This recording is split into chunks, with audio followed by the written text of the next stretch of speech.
produit intérieur brut. Il y a eu des avantages, il y a eu aussi des inconvénients du produit intérieur brut. Nous allons parler de ces avantages et de ces inconvénients. Tout d'abord, il faut retenir que le PIB, ce qu'on appelle le produit intérieur brut, est un indicateur qui permet de mesurer la production des biens et services. Ça, c'est l'avantage numéro un. Deuxième avantage, le PIB permet de mesurer la croissance d'un pays, la stagnation, ou bien si le pays est en phase de récession, comme c'est le cas actuellement dans pas mal de pays dans le monde avec l'événement de la pandémie du Covid-19. Le PIB est beaucoup utilisé aussi dans les calculs de ratio. Par exemple, quand on veut calculer le taux d'investissement, il faut juste prendre la formation brute de capital fixe que vous allez diviser avec le PIB multiplié par 100 et ça vous donne le taux d'investissement d'un pays. Le PIB aussi permet de faire des comparaisons entre les pays parce qu'il faut reconnaître que beaucoup de pays calculent des PIB. Donc, comme il y a des avantages, il y a forcément des inconvénients. Donc, nous allons parler un peu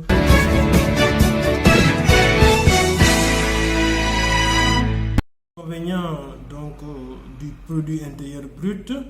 Donc, tout d'abord, il faut comprendre que le produit intérieur brut a été créé en 1930, et depuis lors, les économies ont beaucoup évolué.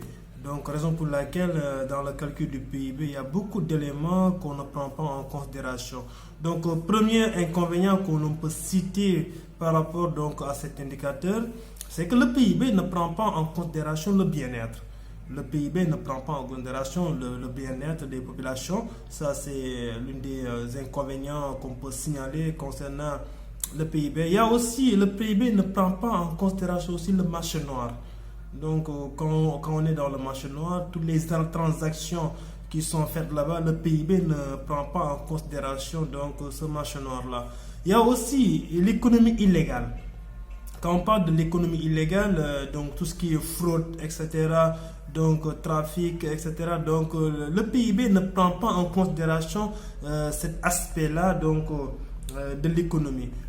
Et pourtant, parfois, l'économie illégale a un part assez important au niveau du pays.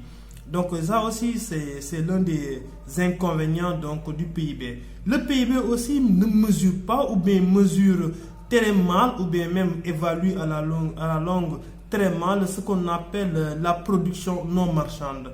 Je m'explique, la production non marchande, par exemple, si aujourd'hui je voulais évaluer le travail du journalisme, pour un journaliste, je vais tout simplement m'appesantir sur son salaire, alors que la valeur du journaliste peut dépasser réellement le salaire.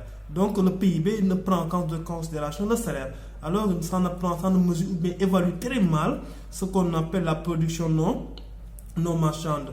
Le PIB aussi ne reflète pas les inégalités. Par exemple, si on prend l'exemple à Dakar, vous voyez dans des quartiers comme les HLM, etc., parfois vous avez l'impression que ce sont des quartiers dédiés aux nantis. Et à la longue, à 19h, quand vous sortez, vous allez voir des queues énormes qui sont là pour acheter de la bouillie pour manger.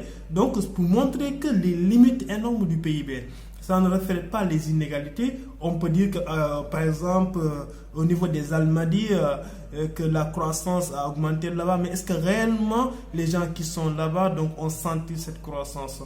Donc, pour vous dire tout simplement que le PIB ne mesure pas trop les inégalités. Donc, il y a énormément d'inconvénients qu'on pouvait citer par rapport à ce calcul du PIB. Et aujourd'hui, nous avons senti que les gouvernants s'appesantissent sur le calcul de ce PIB pour dire que les pays sont développés ou pas. N'oublions pas que le développement revêt deux aspects. Il y a un aspect quantitatif et un aspect qualitatif.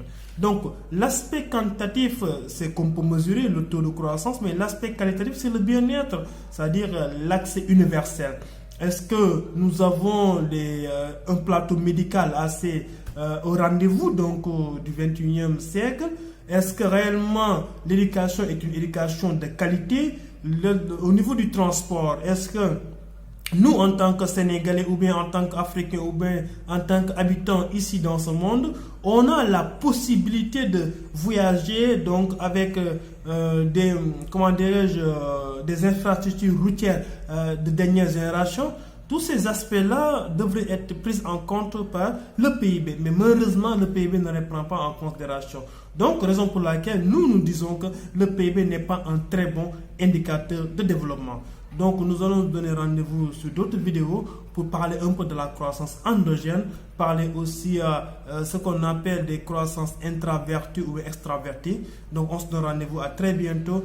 Restez scotchés et éventuellement, n'oubliez pas de vous abonner à notre chaîne GAC TV qui a 2-3 aspects. Le pôle économie, le pôle entrepreneuriat et pôle éducation. On se donne rendez-vous à très bientôt. Merci beaucoup.